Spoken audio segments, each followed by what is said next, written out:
Today I will be talking to you about Theodore Roosevelt. The general purpose of this speech is to inform.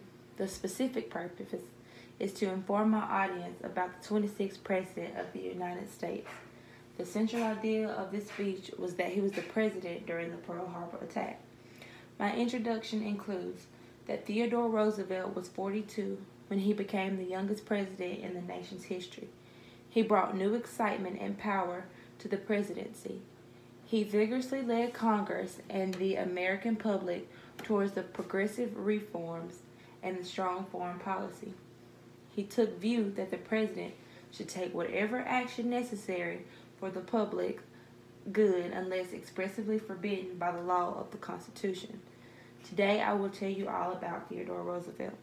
Theodore was born in New York City in 1858 into a wealthy family, but he too was ill. In 1884, his first wife, Alice Lee Roosevelt, and his mother died on the same day. A couple of years later, on a visit to London, he married Edith Carow in December of 1886. He loved her very fondly. During the Spanish and American War, Roosevelt was lieutenant colonel of the Rough Rider Regiment, which led on a charge of the Battle of San Juan.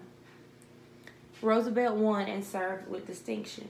As President Roosevelt held the ideal that the government should be the greater arbiter of the conflicting economic forces of the nation.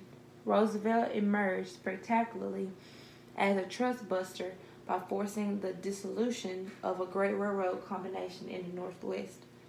Other antitrust suits under the Sherman Act followed.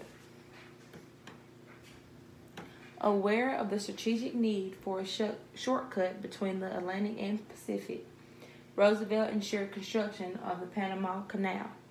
His corollary to the Monroe Doctrine prevented the establishment of foreign bases in the Caribbean and arrogated a sole right of intervention in Latin America to the United States. Roosevelt won the Nobel Prize for mediating the Russo-Japanese War. It reached a gentleman's agreement on immigration with Japan and sent the Great White Fleet on a goodwill tour of the world. By this time, Japan attacked Pearl Harbor and it caught many Americans off guard. After Japan attacked the United States, we went and attacked them right back. Theodore Roosevelt left presidency in 1909. He went on an African safari, then jumped back into politics. While campaigning in Milwaukee, he was shot in the chest by a fanatic. He soon recovered, but his words at the time would have been applicable at the time of his death in 1919.